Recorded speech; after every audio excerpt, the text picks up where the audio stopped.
I feel bad because the last time I was here, I was reading things about grief and sad stuff that was in this book, A Year-Long Journey of the Last Year of Shows. So I thought I would do one that was kind of cute and funny about Mom. It's a silly one that was in the Poetic Shades of Chocolate show. And it's called PDQ and Tin Flip for 2015. I'd say I wasn't pampered. But whenever I was in grade school, kids would buy their school lunches, either cartons of milk or cartons of chocolate milk. And I didn't like milk, but loved chocolate. And so I would drink chocolate milk. But I told Mom that the chocolate milk from the school cartons was like granulated. It didn't taste right. So Mom, every day before school, would put the chocolate product PDQ into a little pouch wrapped in tin foil so that I could mix chocolate to PDQ into my regular milk. She did this so that I could have chocolate milk the way I wanted it. So that was the funniest little thing. PDQ. It's goofy. Sorry, just had to share that little silly goofy thing. But what I wanted to share was 2 poems from the last show that I did in Chicago.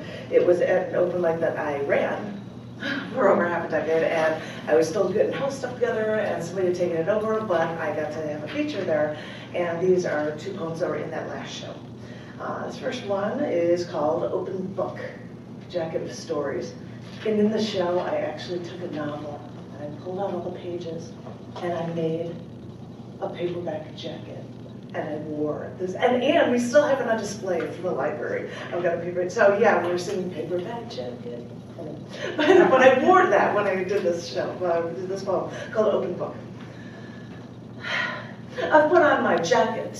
I've said about my work.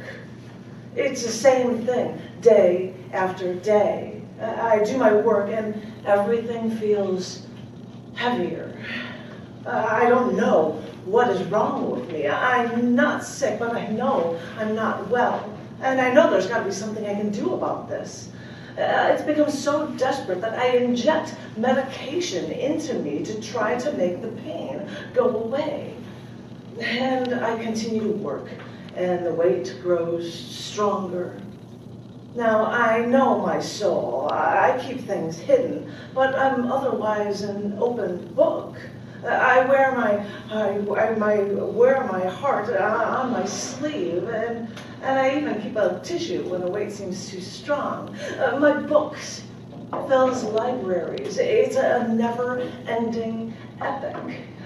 And I look through these pages. I look deep inside of me. I scan the pages. I scour the texts. And all I see for the life of me, I can't actually figure out what ails me. As I said, I'm an open book, so someone should be able to figure it out and break the code of me and figure me out once and for all. And all I get are, this is the middle of the poem, so, and all I get are blank stares. No one else seems to have the answers.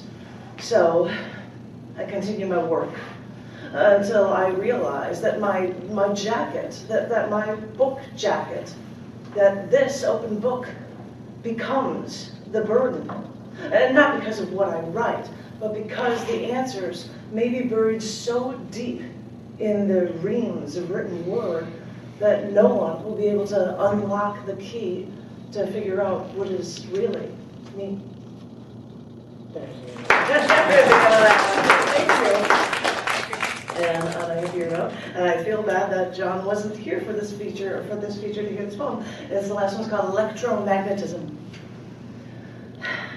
I've studied the science, and I heard a physicist explain when 2 solid objects are pressed together, they never actually touch, because electrons repel, all objects remain 1 molecule apart. And the molecules that make us, should always be pushing away. But wait a minute, that can't be how it works, because the electricity I feel between us, the magnetism that draws me to you, That makes me do anything but repel. And gravity can't hold everything together. So all that can explain my attraction to you is this electromagnetism. I'm telling you, it's a fundamental force. And these electromagnetic waves are the light waves, so I can see you. Our radio waves, so I can hear and sense you. The heat I feel when I'm close to you. Well, electromagnetism brought it all together. Now, when it comes to the science, know that when the universe first started, electromagnetism is what drew protons and neutrons together, and that created any matter in the universe. And all that matter we think is so strong, your arms when you dip me when we dance, your hands when we hold me tight, your fingers when they interlock with mine and we hold each other's hands whenever we're walking together in stride.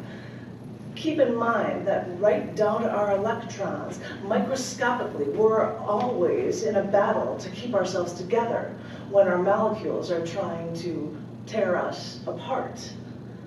But this electricity that I feel between us, this magnetism that draws me to you, this electromagnetism wins that war.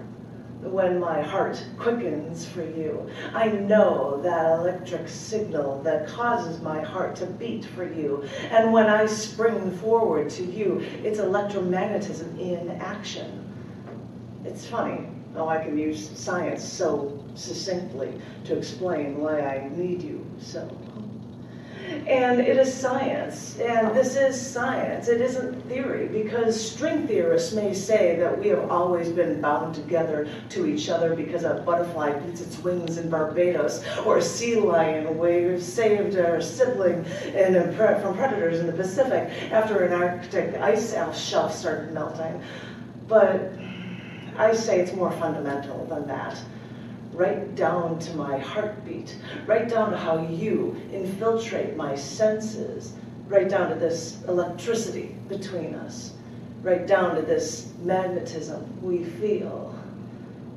And now that I've found you, I won't fight the laws of nature. This is the only thing that I will ever do, so that I will never have to fight for you.